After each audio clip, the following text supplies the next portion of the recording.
And greetings once again. Um, Big congratulations to Outsiders for winning the major. As I was saying, one of my three top candidates actually won it. Cloud9, well, didn't really get over the stress. Furia, not enough fuel in the tank. That was a very nice attempt. I believe if they actually gotten to the final, it would be at least three mapper. With the what I mean by saying at least is that we probably would see like multiple OTs, not just like playing three maps like 16-6, 16-9, and 16-12, something like that. We would have seen like 20, 20 plus, 20 plus, probably on all three maps. So that would be quite interesting. But here's what it is. Congrats to Outsiders. Game time, amazing. Let's actually check my results first, and then we're gonna get to the main bit. So, Hero, by playing one game, actually had a decent rating. Jame, MVP. Multifrag and Safety, well, didn't end well. Lucky. I was expecting way more from him. And Norbert, uh, just a little bit under. But yeah, but Jame, Tempo, I think is good. Hero, amazing. So, total 12 points for this fantasy. Um, and in general, uh, 506th place, 110 points. Well, obviously, there's no chance that I'll catch up even like with the top 10. But yeah, great that we have some people that actually work hard. Like unfortunately for some of them, they dropped some points recently, but it is what it is. And for the first stage of the major, second stage, this was actually decent as well, like 12 points there as well. So like I was on my average goal. And first one, well, we kind of did a big poo poo. Yeah, Cold Zera and OG, like with two OG players, still getting points, and Dexter actually playing really well. Well, it is what it is. That's the power of best of one, which they kind of have to fix. But yeah, let's jump to the most recent Elisa Masters Espoo. So, starting with the Group A. What are my expectations? Just by looking at the invited teams, ENS should be easily the first team at the end of the day. Probably gain some really easy wins. Um, BIG can't catch a break. Now Searson is locked in his room and he's enjoying himself. Sprout, that can be a great time for them to actually make that jump and perhaps try to actually beat ends if it's gonna happen. It's gonna be really good booster for them. But in general, I don't think so. I believe that Snappy is really pissed off of the results of the major, and this will be probably his redemption tournament. So ends probably gonna go full ham in this one. So Sprout, probably the second team at this group. Gamer Legion. Mm, well, they had their 15 minutes of fame. So right now, I believe they're probably gonna play for new contracts, maybe, because like there'll be a lot of shuffles right now, and many teams gonna look for new players. And uh, Gamer Legion is probably that donut that everyone is gonna look at. Heat. Um, I'm not sure what to expect from Heat, because they have a decent lineup, but I don't know if they able to make that step forward. Right? Everyone loves Jackie, but I don't know. It feels like Game Legion probably gonna be like the last team, maybe like fifth, and Heat probably gonna share the fifth, sixth spot with them. Avo, um, this is the big question. Can Havo actually surprise everyone? But in general, they're not really playing that good. If we look at their results, we're gonna see they have struggles playing like really even like bad teams. So uh, they beaten Go, they beaten like Wolsung 2-1, which all obviously already disbanded. They beat the OSC. That's a surprise, but I think that was the time when the when SC played the problems. He couldn't really play, so they had to stand in. Losing to Enterprise, losing to Ikla, and just beating Yan. Like, what do we expect from them? It, I know, and Alu is still playing. Um, so that's kind of really big question of what to expect from Havo. In general, my expectations are Ends first, Sprout second, uh, Game Allegiant probably third, then Big is without Searson. I'm not sure how it's gonna affect them. Like, is it gonna be a plus for them? Maybe, like by not having an op in a team for this event. But in general, I don't know what to expect from them. Like they're definitely gonna lose to Ents and Sprout. Like against Game of Legion, it depends on the map. If they're gonna end up playing something like Vertigo, uh, maybe they have a chance. Other than that, Op is way too important in general uh, for every team just to skip it. Right. So Ents, Sprout, Game of Legion, Big, and then Heat and Havu probably gonna share the last spot. So that's Group A. Group B, Fnatic. We just had some traveling, blah blah blah. Enjoyed some days off after the major. Do I believe that they're gonna top up the group? Mm,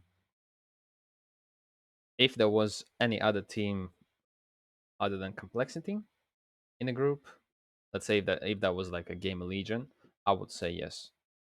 But I believe that Complexity had some time off. They prepared. They're ready to play again, and um, that skipping the major is probably going to be a good thing for them. So they're gonna full focus now and probably gonna fight for every event now. So Fnatic and Complexity, in my eyes, are two teams that are going to be fighting for the first spot in the group.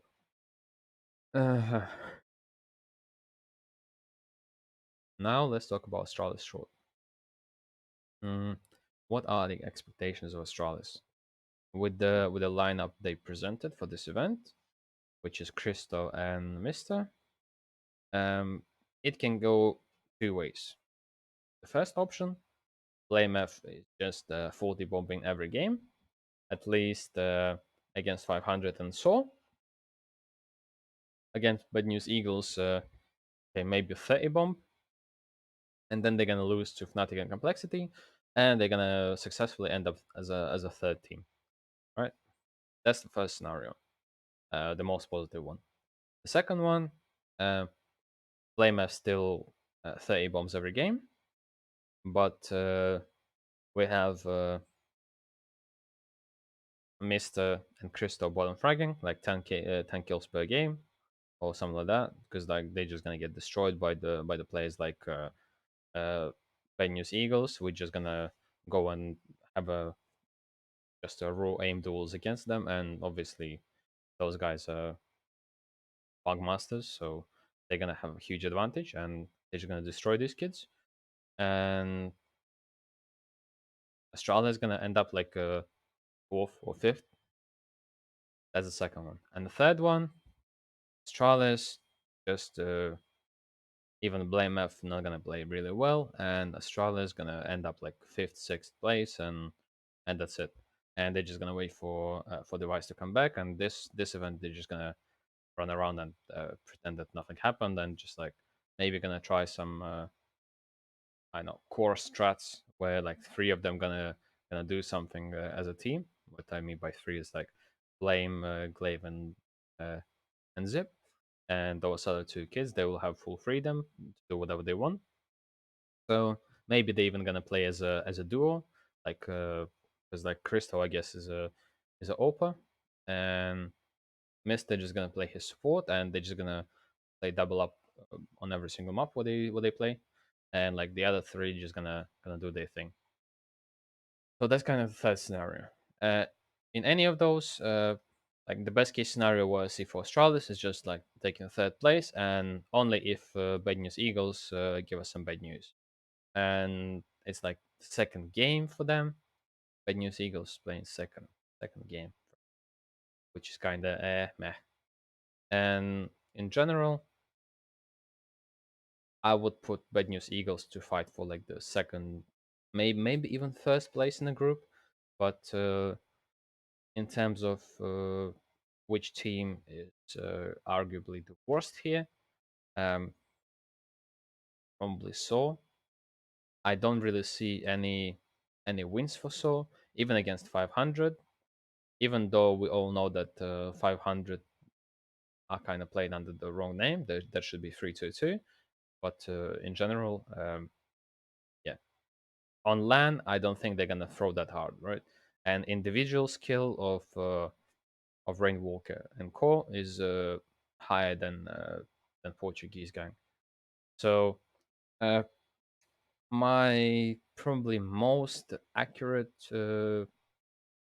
standings over here is So sixth, 505th, Astralis fourth, Bad News Eagles third, and the first and second position will be decided between Complexity and Fnatic.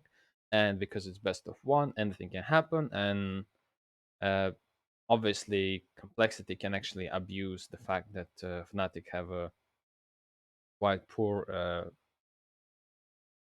map pool, and they can end up playing something like Overpass, on which Complexity are actually decent, and just destroy them there. So my gamble will be on the Complexity. They're gonna take the first bet. So with that said, let's jump to my team.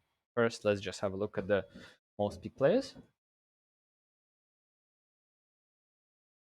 Snappy, way too much faith in Snappy. Way too much faith. So, okay. Mm, I actually do want Sunpies in my team, but I don't want Snappy in my team. I believe that he is a great guy. He has a good potential. He had a good potential. Now he's like playing his top tier Counter Strike. But I believe that he's still gonna be like the entry entry power of the team. Together with Maiden, they're just gonna on T side, or whoever needs to go first, whoever has the better spawn, that person gonna go first, which is the right thing to do, obviously. But like Snappy, not the right person. Well, with Vika's aim, just imagine if Vika was entry fragging with his aim. Damn, that would be sick. Um, so I probably wanna pick Valde because like he's playing that star role, which he wanted, and sooner or later it should pay off. He's just like getting used to all these roles, so at the beginning it was kind of meh, but now it's actually getting better. Uh, Big, I'm gonna skip big. Fnatic, Fnatic are slightly overpriced. Mezzy, like, well, with the Fnatic, there's one problem. Each of these players can go either 30 bomb or 10 bomb, right? And for this reason, like, these type of prices is just meh. Um, Synopsy is probably the best budget player, and now because I want to kind of gamble on complexity, I just gonna pick Grim and JT.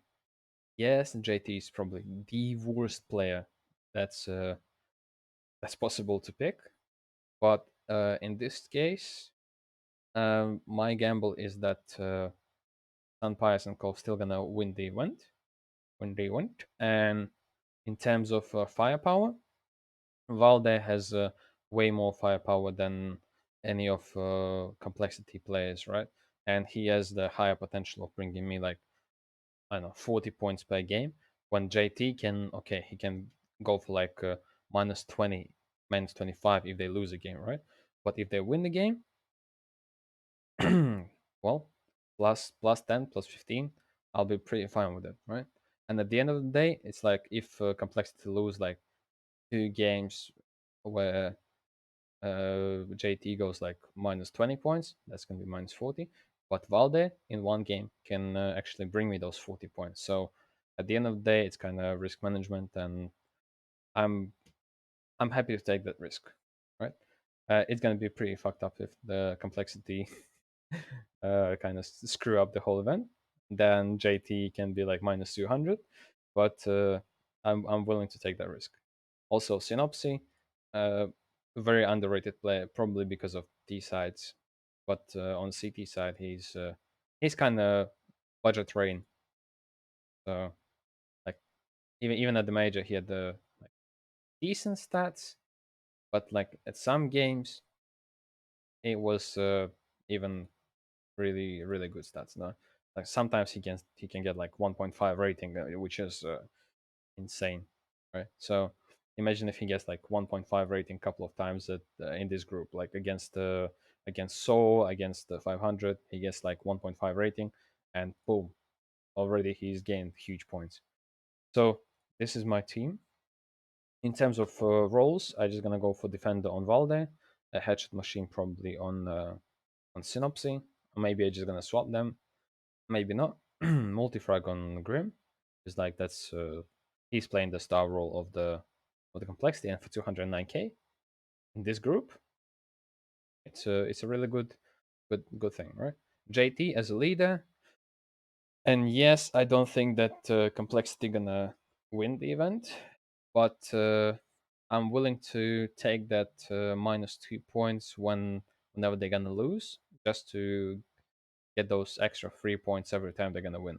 Like my expectation is that they're gonna lose 2 games at this event, one in the group stage, probably against Fnatic, or maybe not, and the second one probably gonna be like either semi-final or final, which in general gonna bring like 25 points during the group stage, like if they win all 5 games, and then just like minus two. So in a playoff, whenever they're gonna lose, it's a pretty decent one. And my only hope is that he's bringing points when he's winning, right? If he's ending up negative, even if they win, that's gonna be screwed up. But in general, um, yeah, I hope that complexity can actually show us what they can do. It's kind of time. I'm I'm not gonna say I'm a big fan of complexity, but I think I have a thing for Grim. Yeah, I think he's very underrated, and he didn't really get his chance in Liquid. Right? He was used in the wrong positions, so he had so much potential, but locked him up.